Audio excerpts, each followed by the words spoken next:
Today we're covering how to buy a house in Burleson, Texas. We're going to go through every single step you need to take in order to successfully purchase a home in Burleson. We're going to look at what you need financially to get prepared. We're going to look at the pre-qualification process. We're going to even look at contracts themselves. And more importantly, in this particular city with Burleson, we're going to be looking at the property taxes. Now, you may think that buying a house in Burleson is the same as Crowley or Fort Worth or Mansfield or Arlington, but that's not the case. One of the biggest changes outside of the real estate, which we are going to be talking about today, outside of the real estate, one of the biggest differences is the property taxes. So I'm going to show you where to go to find your property taxes, how to calculate your mortgage payment with this piece of information. And of course, we are going to look at the real estate available in the city of Burleson today. So as you have any questions, please feel free to drop them in the chat. I am happy to field any questions that come up. And also, let me just test that the audio is working okay. All right, so let's continue. It sounds like the audio is fine. So as you're coming in, a like is going to go a long way. It's going to help distribute this video out to the masses, to everybody that is looking to purchase in Burleson today. Let's begin. All right, so all of our notes are going to be in dfwhomebuyerclass.com, so go check that out. It's going to have everything you need plus and then some. It's going to have all the tools, all the calculators, all the checklists that we're going to talk about today. So number one thing, if you're thinking about buying in Burleson, Texas, ask yourself this. Please ask yourself the following. This is the same question that I ask our clients to ask themselves, which is, if it makes sense for me to buy, will I actually do it? So here again, if it makes sense for me to buy, will I actually do it? If all the conditions are met where it makes sense financially, you're finding that perfect home, you're right where you want to be. If that is the condition set in place, so if that's what you found, if everything makes sense, will you actually go through with it? Or if this just more like a dream, is this more a hey, it would be nice if it happens, but I'm not really sold on it. Or I kept hearing my parents say, hey, buy a house, buy a house, buy a house. So I just kind of capitulated, and I really don't want to. My heart's not in it. At the end of the day, the reason I want you to ask this is to give yourself really that in or that out mindset. So again, here, if all the conditions are if it becomes a slam dunk deal, it's all conditions are met, are you going to actually go through with it? Or if it doesn't make sense for you to buy, then it's better to identify it early on to save you some time and a lot of energy, because buying can get taxing. Especially if you go without necessarily a goal in mind, it's going to take longer. There's going to be more time invested, and it's just going to not be a pleasant experience for you. So if it makes sense for you to buy, will you actually do it? If the answer is yes, again, you're going to go through the financial assessment that we're going to go through right now. But ask yourself, if everything was perfect, will I actually go through with it? That's something that's going to be super important. All right, so second step is going to be get that financial assessment right. So more than anything, have an understanding of what's going to take for you to financially purchase in Burleson. So we're going to look at homes available in Burleson right now, so you get to see the real estate available. So you're going to look at the prices. We're going to look at the property taxes. We're going to look at how to calculate the mortgage payment for a home in Burleson. But even before we get to that, let's start talking about the three main costs, the three main financial components to buying a home. Number one is the ongoing cost. Number two is the transaction cost. Number three is the moving cost. So ongoing cost, that includes, yes, your mortgage payment. Oftentimes we just look at that as the ongoing cost when we buy that home. Well, there's some additional expenses that come with that. One, especially if you buy new, you're going to be dealing with an HOA. Two, can you handle the additional utility charge that a house typically brings? If you're coming from an apartment, you're used to a certain utility cost, which is going to, in some cases, double when you get into a home. Can you financially take that on? Also, if something breaks, essentially the home maintenance, is that something that you're ready to undertake? If the answer is no, if that's something you're not willing to do and it's just going to stress you too much, then maybe it might not be the best time for you to buy a home. Now, that's just one part of the puzzle. The second part is the transaction cost. So the transaction cost of actually buying a home. When you buy a home, it's not just the down payment that you need to come up with. It's additional costs, such as the closing costs, which will include lender fees, will include title fees, will include appraisals, will include inspection, will include so many different aspects, so many different other expenses that we often overlook when we're purchasing. So budget at another 3 to 5% in addition to the down payment that you're already committed to. So as an example, if you're buying a home with 5% down, then budget in another 3, 4, 5% as a cushion to make sure that you can cover those closing costs. If you aren't able to cover the closing costs, then I highly encourage you to reach out to us, because we have very, very unique strategies that allow you to get into a home that minimize your closing costs. So our contact information is down below, but also feel free to go over to dfwhomebuyerclass.com to obtain your copy of how we're doing this. And then the third is moving cost. There is a cost associated to you moving from where you presently live, regardless if it's an apartment, if it's a trailer, if it's a car, regardless if it's you're leasing. There are moving costs associated to that. So moving cost of where you're at right now. So if you're in an apartment, chances are you did a deposit, and chances are you want your deposit back. In order for that to happen, you need to bring that apartment back to in the shape in which you found it. So that means painting, that means possibly repairing a few things here and there. So there's an additional cost for you to get out of that property, out of that apartment. And there's actual moving costs for you moving your belongings across town to your new place. And in your new place, you might be looking at furnishing the home. You might be looking at repairing some of the things that were wrong with the home that were found in the inspection, or you might just be looking to update or upgrade some of the property.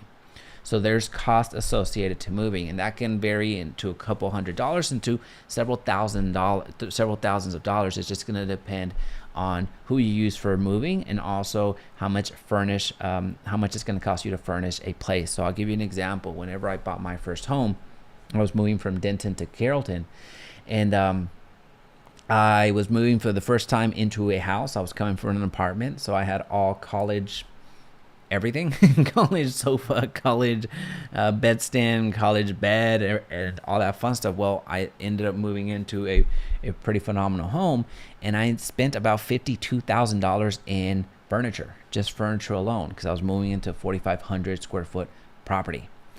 That takes a lot of furniture. That takes a lot. I think when I counted, I had like 32 bar stools. What did I need with 32 bar stools? Anyway, stupidity when I was younger. Moving costs can add up. Just trust that. Financial assessment, again, that's something that you want to get clarity on as well. So can you undergo the ongoing cost? Can you undergo the transaction cost, the cost to actually buy the home? And can you actually undergo the moving cost? What's it going to cost for you to get out of one place into your other place? Now, the third step is going to be finding the right real estate agent that has primarily two main characteristics. Number one, knows real estate, so essentially knows contracts, amendments, negotiation, and really knows how to do real estate, not someone that is just practicing it as a hobby. And two, do they know the market? So do they know Burleson? Do they know do they know where the growth is happening? Do they know the inventory in the area? Do they know if Burleson market is appreciating or depreciating? Do they know the schools? Do they know this, that, or the other? Is super important. Now, thankfully, I've done plenty of life in Burleson. That's where I used to do cryo freezing. That was my gym. That was my Kroger spot. There's just so much that thankfully I lived in Crowley. And I was basically doing life in Burleson. So I'm very, very familiar with Burleson itself. And that matters. It matters that you know the market inside and out. But again, knows real estate, because here's a shocking statistic for you.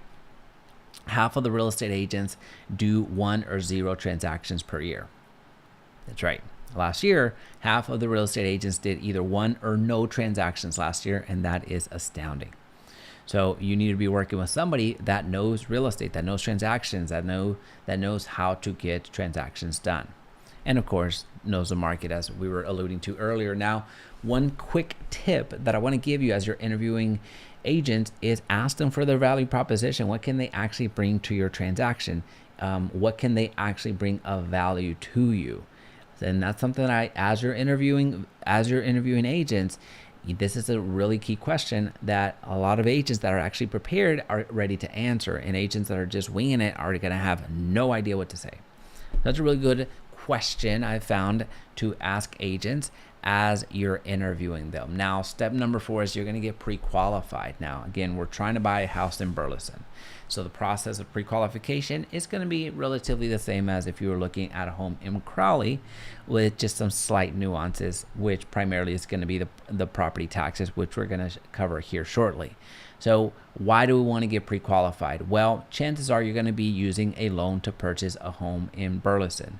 And in order for that loan, or in order for you to purchase a home in Burleson, whenever you're putting an offer into whatever home you actually liked, the sellers are not going to take you seriously until you have proof of funds. So if you plan to finance the deal, well, you need to show that you can financially back up what you're offering. So if you're offering $400,000 for a home in Burleson with just a hope and a dream, or just as a, hey, just believe me that I have the money, well, that's not going to really move the needle. No seller in the right mind that's being counseled correctly by a real estate agent is going to accept that offer.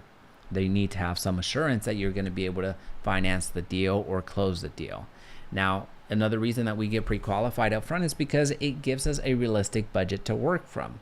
Oftentimes we might be looking at a calculator here or there where it gives us an idea of what we could qualify for, but oftentimes that's incorrect. And the reason it's incorrect is because we might be forgetting a debt that is outstanding there, or we might be categorizing, if we have other rental properties as an example, we might be characterizing all of that mortgage payment that you're making for that rental as pure debt. And while that can be true, you can actually offset some of that with the rental income that you're making. So there's no harm in reaching out to a lender to get that realistic budget in place, so you know how much you can actually qualify for. Now, pro tip here is please reach out to multiple lenders. Fill out an application, see what you can get pre-approved for, see the fees, see the potential interest rate, and also quote it from other lenders. The same way that you would quote multiple vendors for a fence replacement as an example, well, same thing that you can do here with lenders.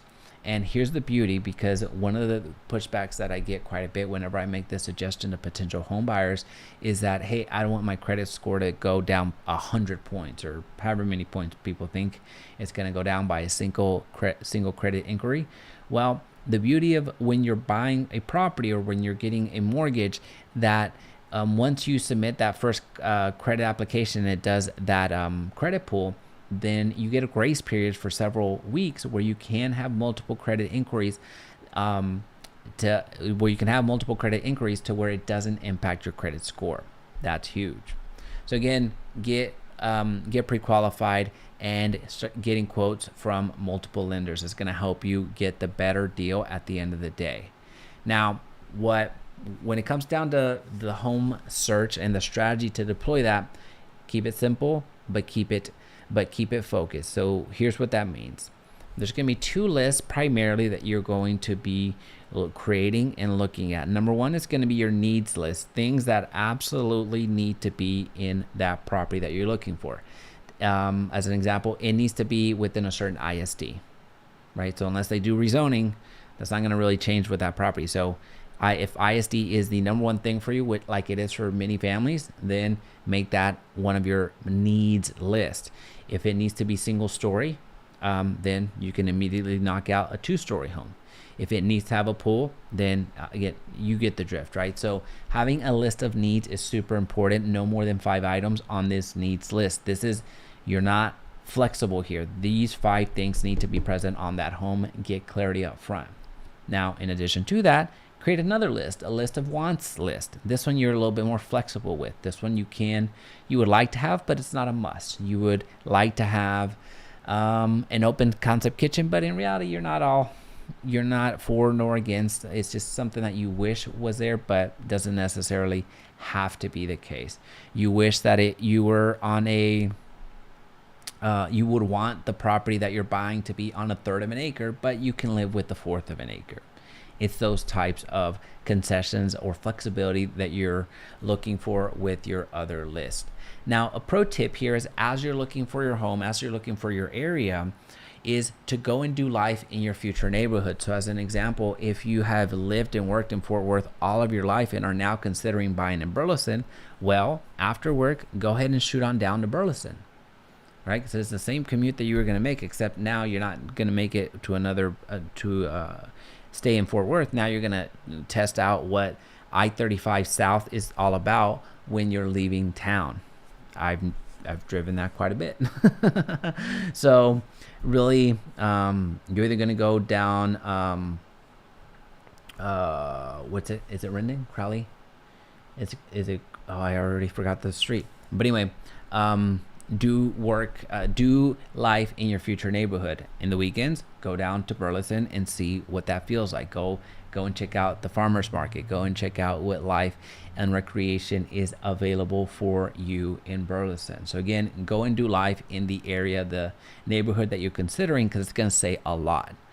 The last thing I want for you is to have buyer's remorse. And unfortunately, a lot of us think that we want to live in a certain situation, in a certain area, and we don't put enough emphasis on, once we're there, we just are sold on the idea of moving to Burleson, but we've never really even stepped foot in Burleson altogether until we just saw a house that we liked and decided to buy there.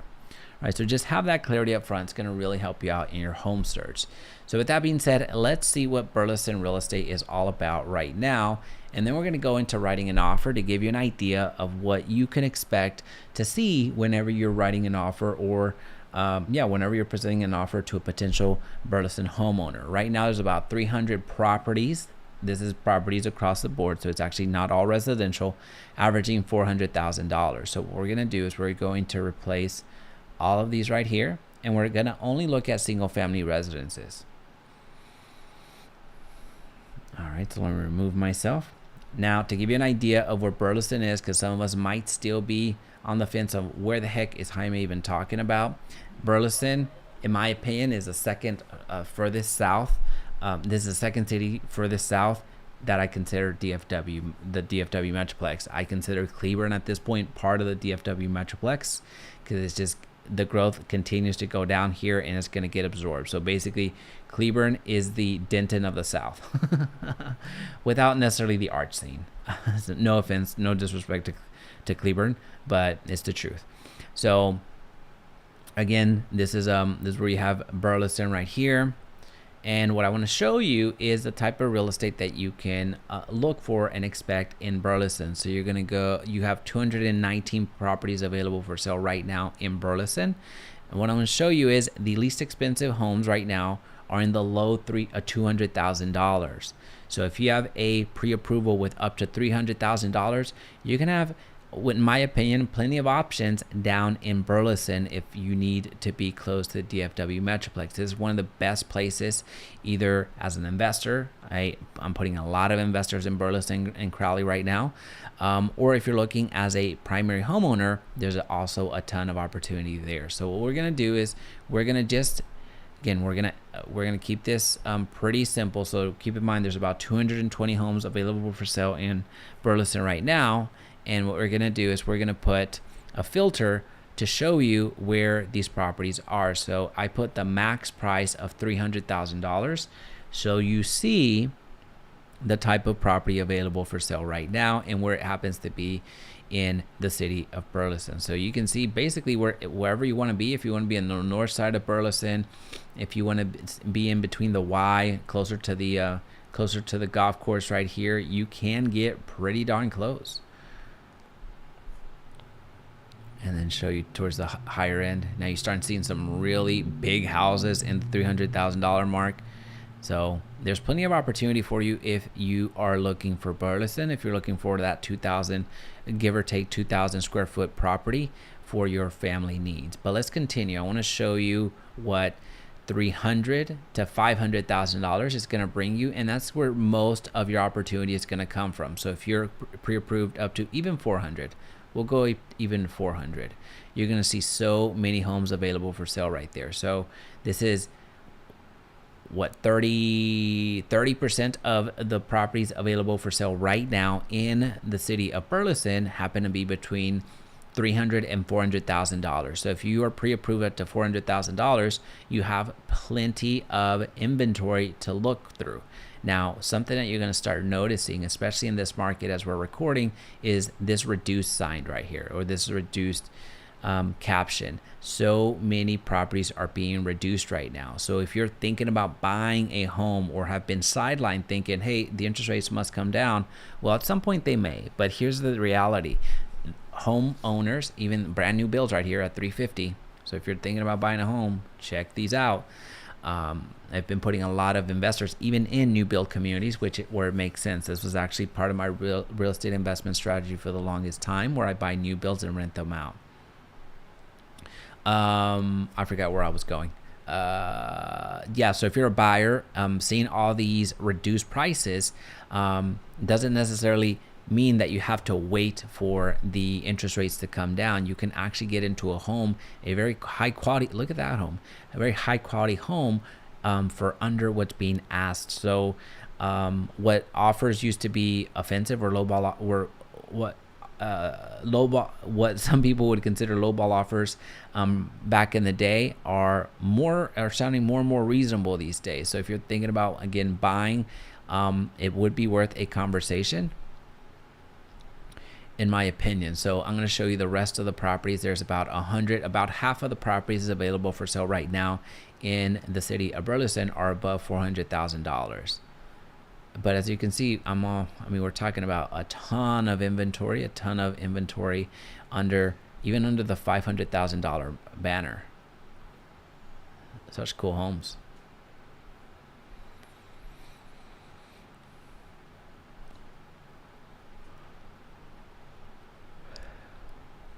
And the most expensive home for sale right now in the city of Burleson is this one, $1.75 million.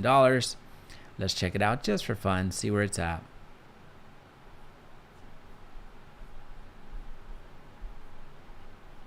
Oh, that makes sense. That makes sense. It's a cool little pocket of properties right there. All right, so let's keep it going. Here's what we're gonna do in preparation for us making an offer. So we're gonna go into this actual real estate contract that you're probably gonna see whenever you are submitting an offer yourself. Now, this isn't gonna be, I'm not gonna construct the perfect offer right now, because it is very dependent on your particular finances, also the home itself. Now I'm going to simulate an offer, but don't take this as advice that this has to have this exact offer price and all that fun stuff, because there's a few other variables that do need to be known in order for me to be able to craft that perfect offer. Now here's the benefit is that I'm going to walk you through what key items are there, what key items you need to look for whenever you are going to be making an offer. Now, before we do that, what we need to do is we need to find a property that we're going to put a offer on. So let's just say, let's keep some round numbers in the chat, if you will. So we're going to buy this property for $400,000. Now, for $400,000, you're going to see several different things here. You're going to see the property taxes, which I'm going to show these to you right now, just so you know that they are often displayed, but know that this number is not a number that you're most likely going to be paying. It's probably going to be different, and I'm going to share with you how to do the math. So in order for us to do the math, we're going to go over here to the mortgage calculator. All you have to do is go to Bankrate Mortgage Calculator, and you're here. So this is all public information that you have access to right now. It's not, you don't have to pay for anything. You don't have to pay for analysis or anything like that. I'm showing you the exact math as if you were doing it. So the only thing that would change for you is going to be that starting number, that $400,000. If you're buying a $500,000 house, the math is going to work the exact same way. I'm going to show you all of the math so you don't have to guess.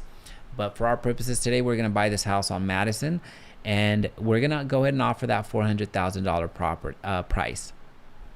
Now, to keep things simple, we're going to put 20% down. Now, the reason that 20% has become or you typically hear, hey, you have to put 20% down, or you should put 20% down, is because if you put less than 20% down when you purchase a home, you're paying what's called mortgage insurance. So if you have a conventional loan or an FHA loan, you're going to be paying what's called mortgage insurance, which essentially is an insurance that the lender is putting on you, so it protects its downside. So essentially, if you default on your loan. Now, with the conventional loan, that mortgage insurance eventually goes away as soon as you pass the threshold of 20% down. So that is the benefit of conventional loan. But with an FHA loan, it's slightly different. You need to put at least 10% down and 10% down, at least 10% down, in order for that mortgage insurance to eventually go away. If you put 5% down with an FHA, that mortgage insurance never goes away. Now, I know I just went through a lot to explain that, but I think it's important that we know some of the restrictions or some of the pros and cons when it comes to the types of loans. So down payment 20%, loan term we're going to go with 30 years. Interest rate right now, the interest rate we're going to go over here to bank rate. We're going to go to bank rate mortgage rates, and we're going to see that the average for the nation is 6.88%. Now, this is an average. For you, it might be higher, it might be lower. It's just going to depend on how much you're borrowing and also your credit score. So for our purposes today, we're going to say that we're going to be able to get our financing done for 6.88%. So let's keep it going. Now, I'm going to expand this to give you the full breakdown. There's nothing that's going to be hidden here. Most likely, we're going to get really, really close to the monthly mortgage payment that you can expect to pay. Now, here again, all you have to do is change this home price based off of what you're planning to buy a home for in Burleson. What's very important is coming up right now. Property taxes. Property taxes in Burleson are a really big deal. In fact, they're a really big deal throughout the entire Dallas-Fort Worth Metroplex, given that Texas has the 7th highest property tax rate in the country. Yes, it is a very high property tax state. Now, a trade-off, let's be fair, a trade-off is that we're not paying state income taxes, which is beautiful. That's a fantastic thing. No complaints here. However, that means that property taxes, that's where a lot of the funds come from to run the government. So, property taxes, let's talk about this for a quick second. In order for you to get a more accurate representation of the property taxes, again, you could use this number, but I would not suggest it because that's what the present homeowner is paying. You're probably going to be paying something different, and I'll show you where the math is coming from here shortly. So for property taxes, you know what you bought the property for, and we'll talk about this, which is called the market price. And I'll introduce the assessed value here shortly, which is another term that's going to be important for us to calculate the property taxes. So you need that amount plus or multiplied by the property tax rate. So what the rate is going to be in property taxes. So all you have to do, again, all this is public information. All you have to do is go to Burleson Property Taxes or Burleson, Texas Property Taxes and look through their website. So ideally, they have all the rates that we need to add up in their website. So I just Googled this, and this is the first one that came up. So it's indexing incredibly well.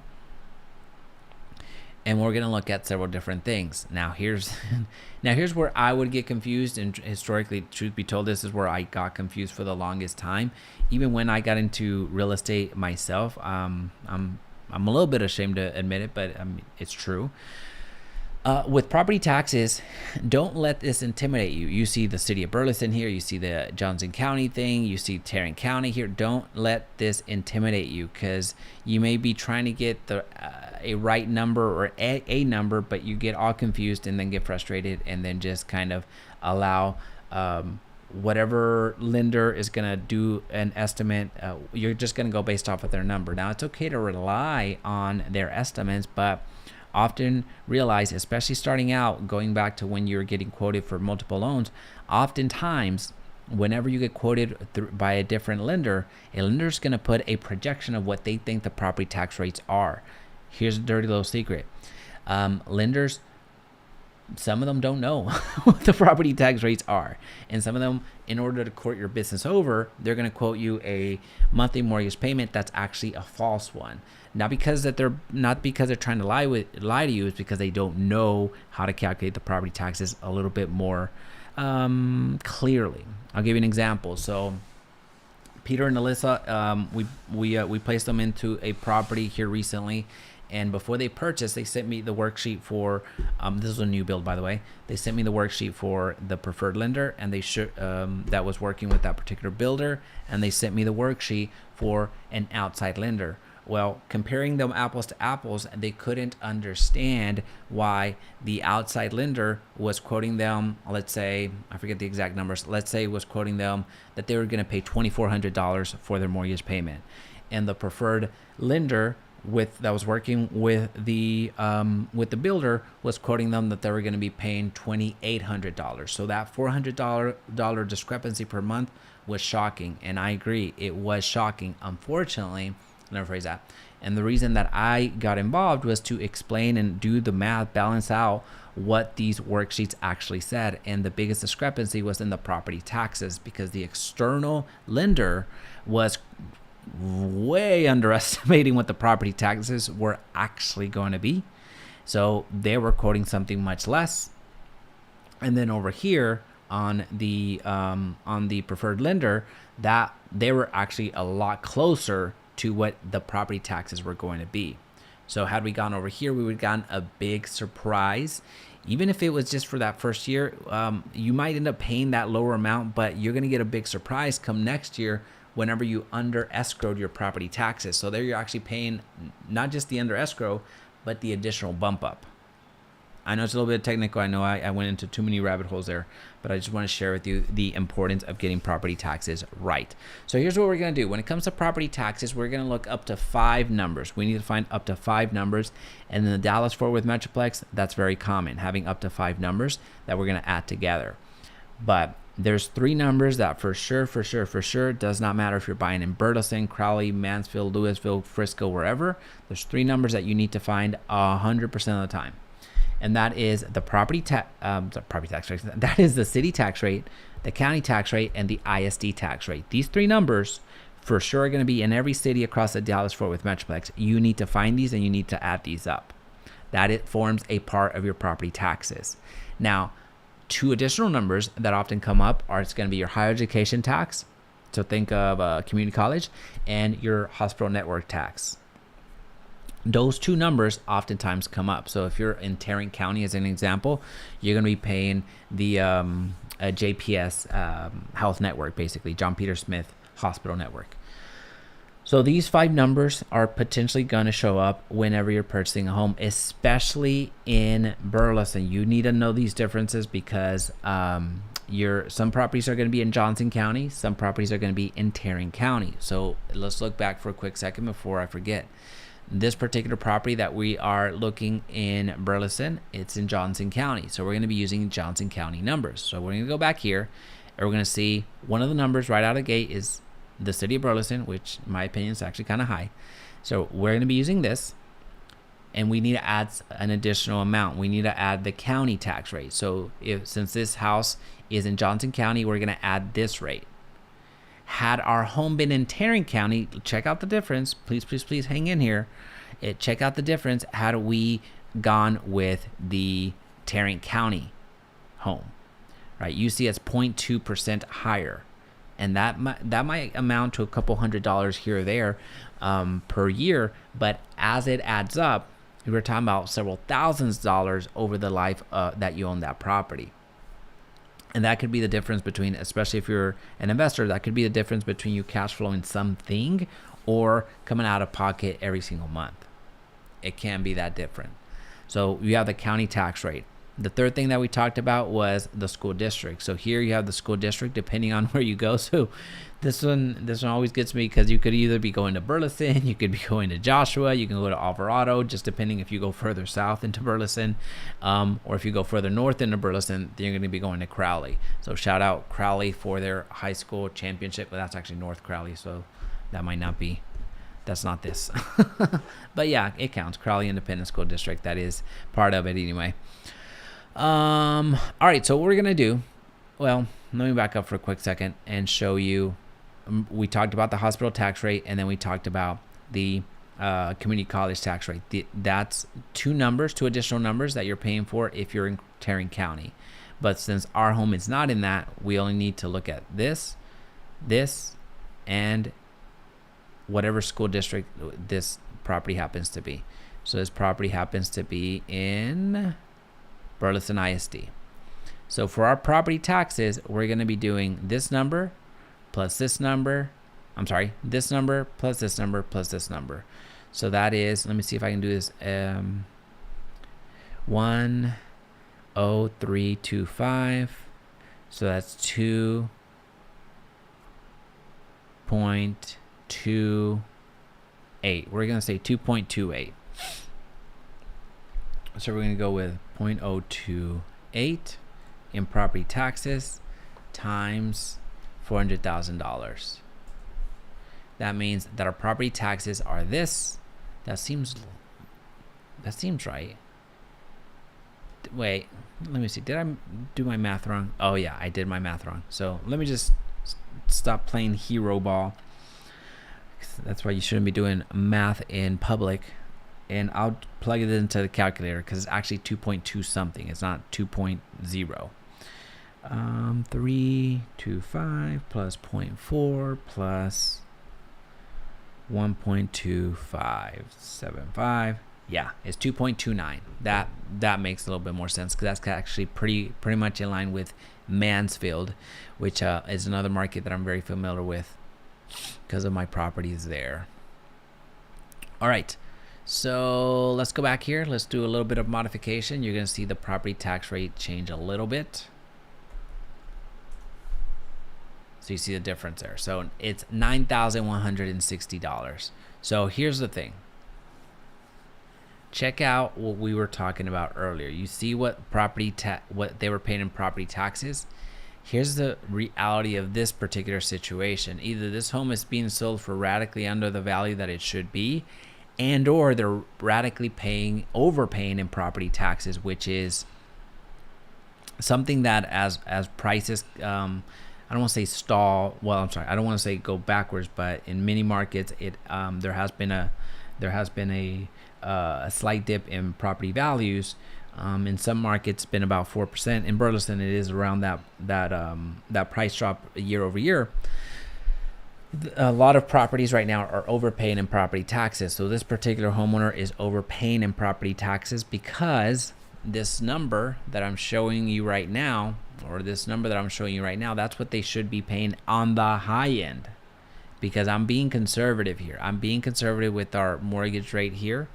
I'm using the I'm using the market value of what we buy this property for $400,000. The assessed value should be lower, mostly because there's a homestead exemption applied, mostly because there's property taxes that you can protest. So if you're going to buy this property to live in, for sure you're going to have an assessed value below the market value because you can't have it higher. Why? Well, because you actually bought it for this amount. If you need to send them what you actually bought the property for, then they're going to make that adjustment. So when I say that this property right now is overpaying in property taxes, that's what I mean. So what I'll do is I will take that number that I had over here and I'm going to divide this by 12 to give you the monthly on it. So you can expect to pay roughly $263 on a conservative amount. Again, if you do your job right, if you are protesting property taxes and apply your homestead exemption, once you get into that home, most likely you're going to be paying about $230, $225 or so in property taxes per month.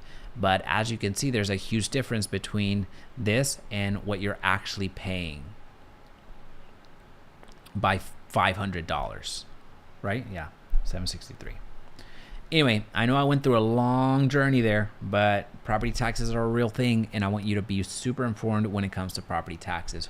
Home insurance per month. Home insurance on a property of that value, we're going to go about $175. That is fair. Could you get something lower? Maybe, but right now home insurance is tough. Home insurance, you're going to have some insurance providers just not issue policies. They haven't left the state completely, but they're just not issuing them. There's a lot of hailstorms. There's a lot of extreme weather that is just causing a lot of folks to just kind of tap out, and insurers tap out. You see a lot of home insurers get out of the Florida market, get out of the California market. So that's where we're talking about. Now PMI, because we put at least 20% down in the purchase of the home, we're not going to be doing any additional we're not going to be paying mortgage insurance because we put at least 20% down. Now, had you not, let's just say you've done 5% down, most likely in PMI, you're going to be paying about 0.5 to 1% more in your payment. So in a property of this value, you're paying about $175, maybe $200 in PMI per month. HOA, let's see if this home has an HOA. This HOA, let's see, does it have an HOA? Does it have an HOA? Does it have an HOA?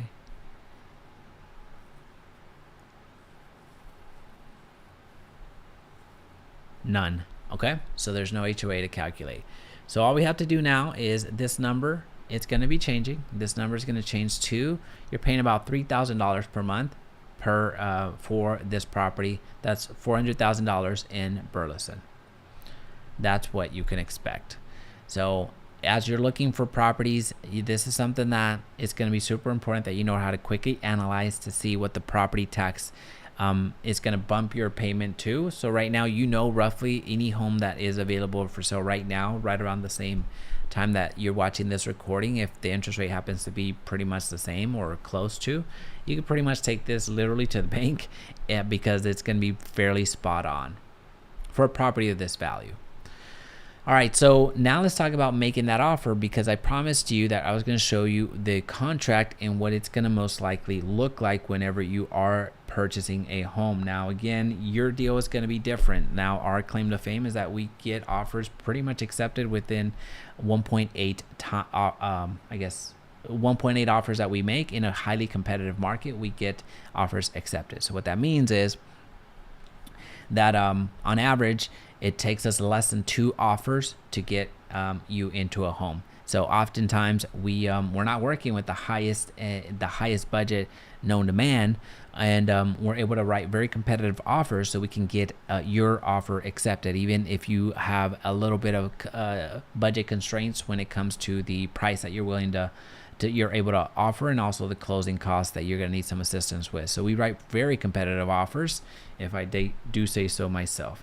So as you're coming in, a like is going to go a long way. It's going to really help push this video out to the masses. So that would be it would mean the world to me if you did that for us, if you're finding value. If not, then a dislike, I'll take a dislike.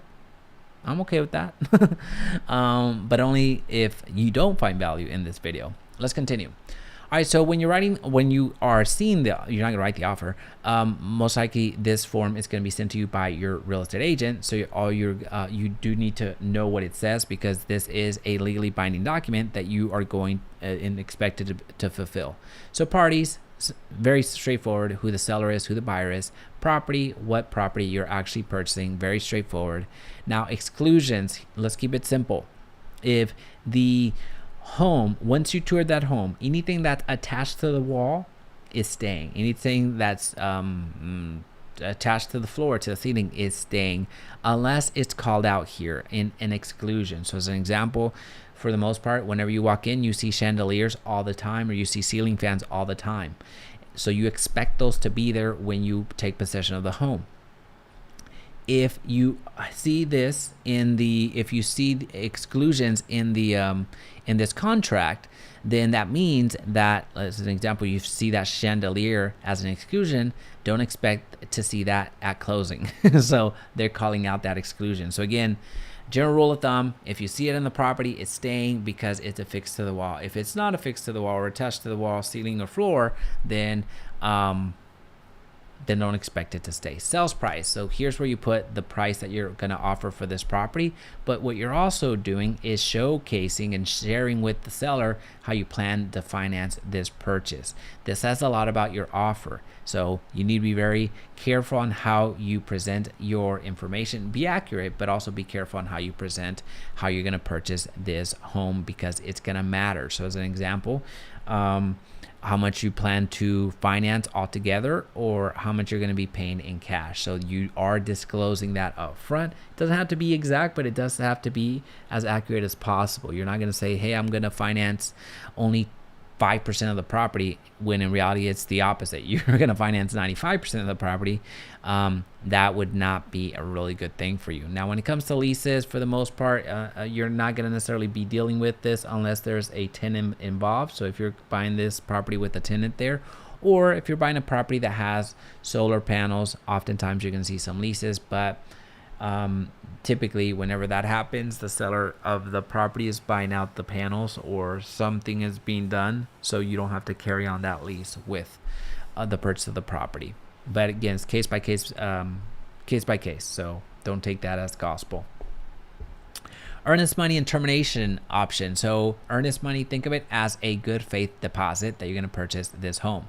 It is not a legally required thing. It's not something that has to be in an offer, but it is something that is oftentimes in an offer. So earnest money, you typically see about 1% of the sales price being offered in earnest money.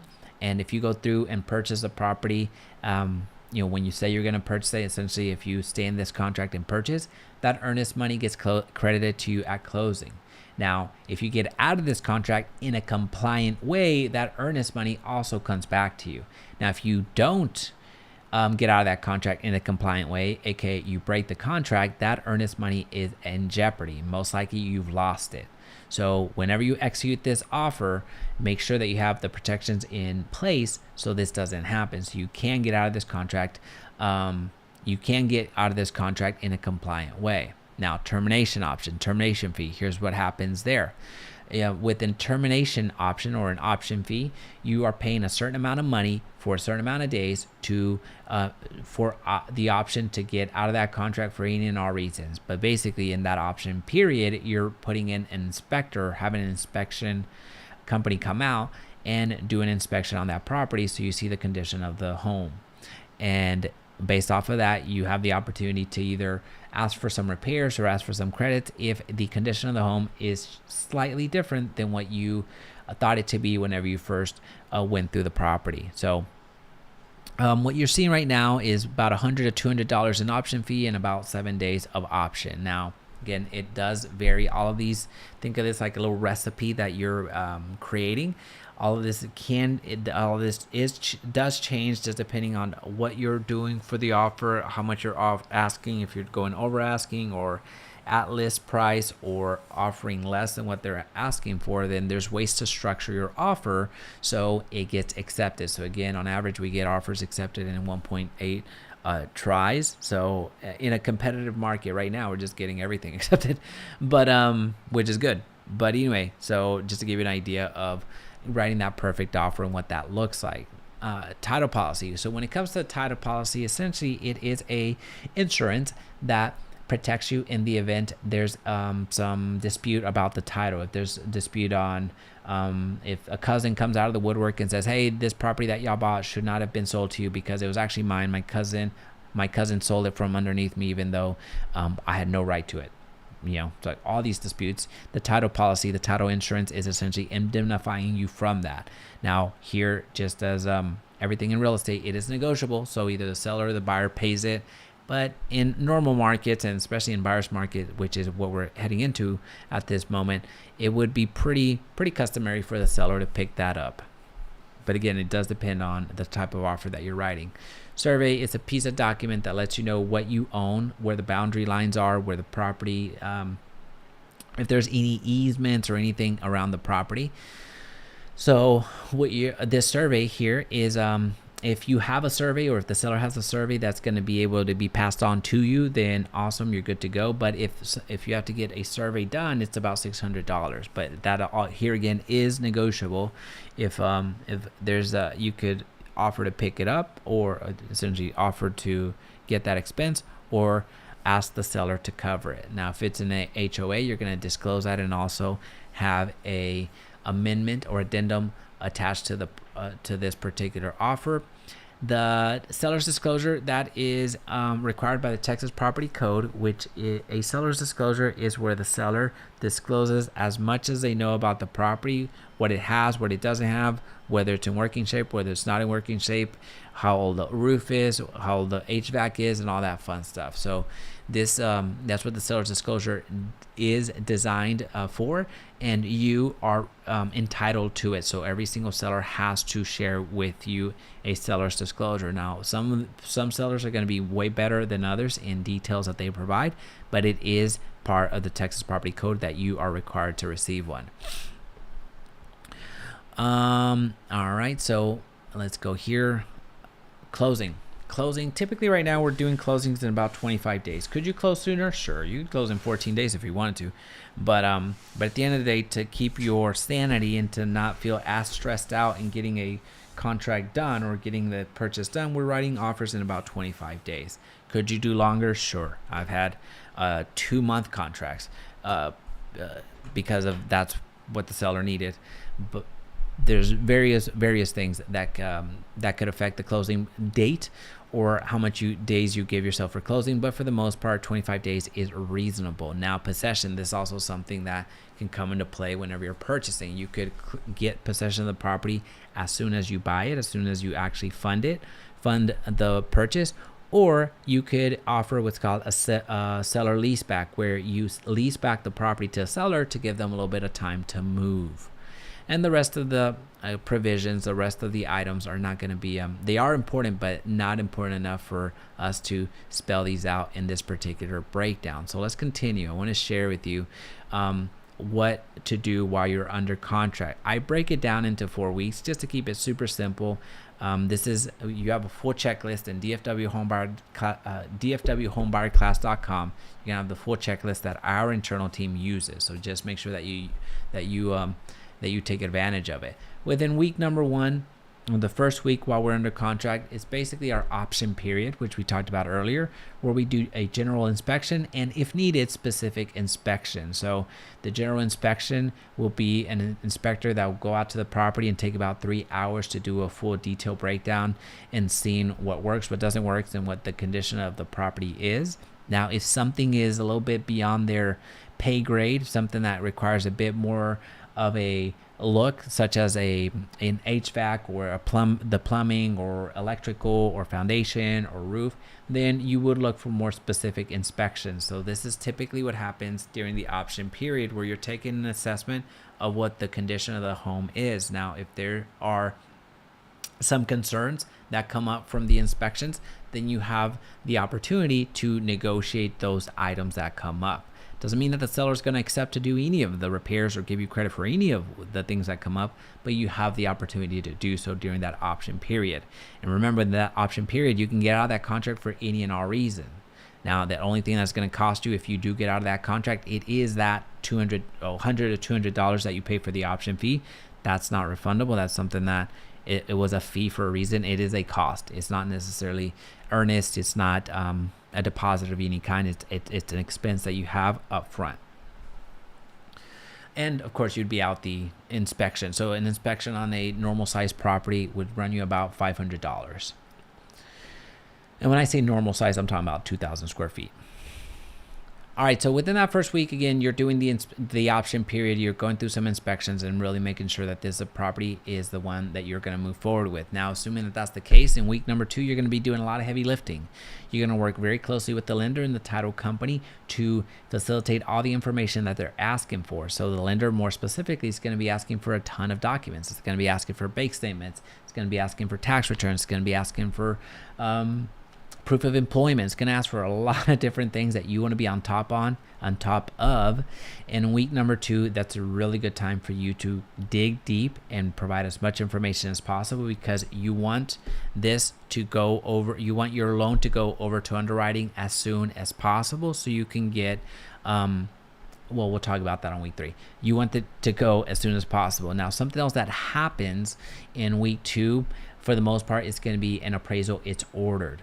So an appraisal is where a lender will order an appraiser to go out to the property and give their opinion of value. And their opinion of value really matters when it comes to week 3. In week 3, we're going to have to talk about that.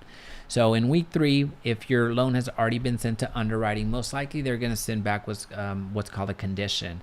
They might need clarity on some of the documents. They might need clarity on some of the numbers that you provided. But essentially, as long as you clean up the conditions, you're going to be getting that clear to close. So again, that's what a condition is. Like, hey, explain to us this, and you need to provide that, and you need to have a more updated version of X. So these are the conditions that the underwriter's going to send back and the lender's going to forward to you. Now, the appraisal, this is where I often call it negotiation number 3, or the potential for. Once that appraisal comes back from that appraiser that has gone out there to the property and given their opinion of value, once that appraisal comes back, here's what can essentially happen. If it comes back, let's just say we're under contract in this particular property that we're buying for $400,000. Let's say the appraisal comes back for $440,000, meaning that we're under contract for less than what the property is actually worth. Congratulations. Let's keep it moving. No questions asked. Keep it going. That's fantastic. That's great. Praise God. However, if it doesn't, we're still gonna praise God, but if it doesn't, we're gonna be praying. We're gonna be praying because some things are gonna happen here. If you are under contract for $400,000 and it appraises for less, let's say $350,000, with that $50,000 gap, something needs to happen to that. Either you come up with the difference, meaning you come out of your pocket with $50,000 more. Since you as a buyer come up with that $50,000. That's option 1. Option 2, the seller agrees to lower it down to the appraised value. So you're under contract for $400,000 and y'all agree to lower it down to $350,000. That's option 2. That can happen as well. Option 3, another thing that can happen is y'all meet somewhere in the middle, depending on who has the most leverage or depending on who has a better negotiator, aka you. Anyway, you're going to meet somewhere in the middle. Now, the fourth thing that can happen is, assuming that you have the right verbiage, the right clauses in your offer, you can get out of that contract because you were not able to secure that loan because of that big gap. So that's something you really, really need to be mindful of. That appraisal is super important. So that's why it's very important that you're working with a qualified real estate agent that can help you through this, because any real estate agent can put any number on that contract to get it accepted, but not many agents can come to week number 3 and take care of this in a way that's satisfactory to you. So at the end of the day, that's very, very important. So again, week number 3, that's what's happening. Now in week number 3, most likely you're already receiving what's called a closing disclosure, which is needed to be given to you at least 3 business days before closing. It legally has to happen. So that's why you'll typically see a long document that has all these numbers that are super confusing, don't know what to do, but the closing disclosure gets sent to you 3 business days before. Now, in week number 4, you're scheduling for you're scheduling the closing. So at what time you're going to be going in to sign, so you can close, and also you're going to be working on getting the utilities activated. And in week 4, most likely you're going to be doing that final walkthrough. So in that final walkthrough, it's either going to be the day before closing or the day of closing in the morning to make sure that the property is in the condition in which you expect it to be. And if it's not, then you're going to potentially be delaying the close because something was off, right? So it's super important. Now, when it comes to closing, when you are closing, when you go in there and sign, you're either going to wire the funds to the title company, or you're going to bring a cashier's check at closing, which essentially is your down payment plus your closing cost. That final number gets disclosed to you in the closing disclosure itself. And once everything funds, so once you sign and the seller signs and give the lender a couple of hours to make sure that everything is in order, your loan funds and you're officially a home owner. Congratulations, you got through the entire process of buying a home in Burleson. You've given yourself a mindset check. You've established your financial assessment, or you've done your financial assessment. You found the right real estate agent. Our contact information is below. You've gotten pre-qualified. You've searched for that home. You've made that perfect offer. You've gone through the what to do with while you're under contract. You've gone through the inspections, approval week, conditions week, move-in week, and closing. So all that's left to do is celebrate for a day. Give yourself a day or an evening, because there is additional things to do after closing. A lot of people forget about these, but I won't forget them for you. I want you to be super prepared as a homeowner. So I break it down into your first week, what you should be focusing on, into the first 30 days, what you should be focusing on, so you don't forget and are preserving your valuable asset in that Burlington, Burleson. Why I say Burlington, Burleson home. And then some pro tips just to be aware of. Now, this is something that our office does for our clients. We continue to send reminders so you stay in the know and are able to, again, preserve your asset. So if you're thinking about buying in Burleson, please feel free to reach out to us. Our contact information is down below. Go ahead and download the DFWHomebuyerClass.com. It goes into everything that you'll possibly need to know about buying in Burleson. There's some pretty cool checklist there, the same checklist that we use here internally. There's calculators, the same thing, the same calculators that we use here internally. It's all available to you. If you have any questions, please feel free to reach out to us. Outside of that, see you on the next one.